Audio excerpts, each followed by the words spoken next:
मंडळी, शेतकरी म्हणतो ढग गडगडतो पण पाऊस पडत नाही, आणि आम्ही म्हणतो या सुंदर कला आविष्काराला टाळ्या का मिळत नाहीत?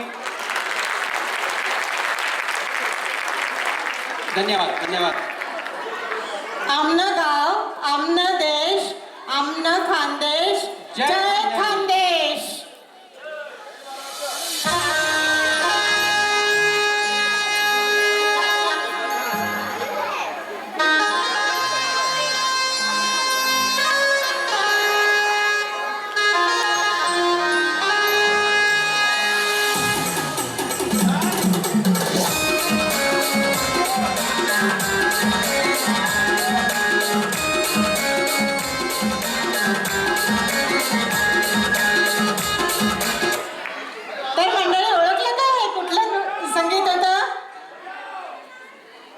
प्रसिद्ध पावरी संगीत हे आहे. धुळे आणि जळगावमध्ये प्रसिद्ध संगीत आहे. तर मंडळी, इथे थोडे ऊन आहे पण लोकांमध्ये सुकून आहे. आणि आहात तरुण तर घ्या थोडं फिरून, कारण इथे तशी बरीच प्रसिद्ध ठिकाणं देखील आहेत. रसिकजन हो, आम्हा दोघांनाही बटाट्याची प्रचंड आवड. तुम्हाला आवडेल आमच्यासोबत प्रवास करायला? चला तर मग आपण जाऊयात भारतीय रेल्वेने, जे खानदेशातील प्रवासाचे एक प्रमुख साधन आहे. आणि सुरुवात करूया जळगाव जिल्ह्यापासून, आणि त्यानंतर मग धुळे, नंदुरबार आणि सर्वात शेवटी नाशिक, असं करत करत संपूर्ण उत्तर महाराष्ट्राची आम्ही तुम्हाला ओळख करून देण्याचा प्रयत्न करू.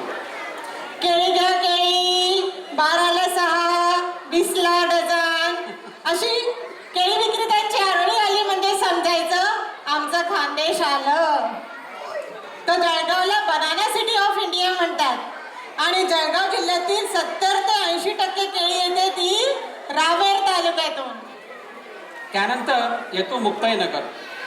कशामुळे नाव पडलं असेल मुक्ताईनगर? कोणी सांगू शकेल का? मुक्ताईनगर नाव कशामुळे पडलं असेल? ठीक आहे, मुक्ताईनगरला नाव पडलं आहे संत मुक्ताबाईंमुळे. कारण इथेच त्यांनी निर्जीव भिंत चालवून संत चांगदेवांची वाघावर बसून आल्यानंतर गर्वहरण केले होते. आता आपण येऊन पोहोचलो आहोत भुसावळ येथे, जे मध्य रेल्वेचे एक जंक्शन आहे, आणि इथे रेल्वेचे सुप्रसिद्ध डायमंड क्रॉसिंग आहे. येथून तुम्ही भारतातल्या कुठल्याही शहरात जाऊ शकता.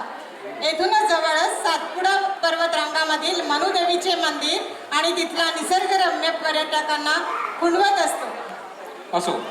तर आपले पुढचे स्थानक आहे जिल्ह्याचे ठिकाण जळगाव जंक्शन. जळगाव नाही बरे, जळगाव जळगाव. हो, कळले बरे, कळले.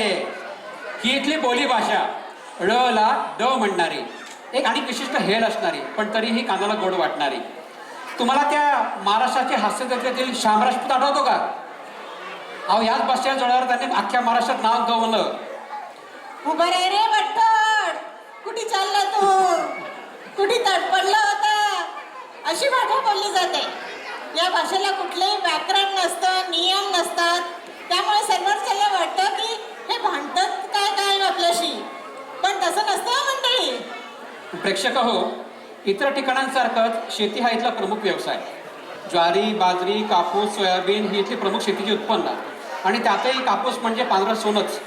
पण त्याबरोबर शुद्ध आणि किफायतशीर सोन्याच्या बाजारपेठेमुळे जळगाव हे गोल्ड सिटी म्हणून देखील ओळखलं जातं. आणि येथून जवळच जगप्रसिद्ध अजिंठा आणि वेरुळलेणी देखील आहेत, आणि म्हणून जळगावला अजिंठ्याचे प्रवेशद्वार देखील म्हटले जाते. जळगावला पोहोचलो आणि वरणपट्टी नाही खाल्ली असं कसं होईल? मस्त काला मारायचा पट्टीचा, त्यावर वरण, तुपाची धार आणि चालू द्यायचा रट्टा. बर्गर पिझ्झा पेक्षा फिक्क असतं ते. वरणपट्टी, घोटलेली वांग्याची भाजी, मिरचीचा ठेचा, पापडाचा खुडा, हा तर खास मेनू आहे इथला. नक्की या. नक्की जाऊया. आणि इथल्या भरीत पाटी लगेच कसं चालेल?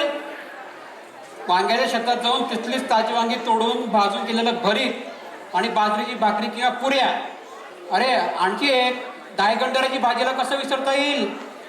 चणा किंवा तुरडा, आंबट चुका, 15-20 हिरव्या मिरच्या यापासून बनलेली रस्सा भाजी, आणि मसालेदार मटण देखील. म्हणजे काय मेजवानीच.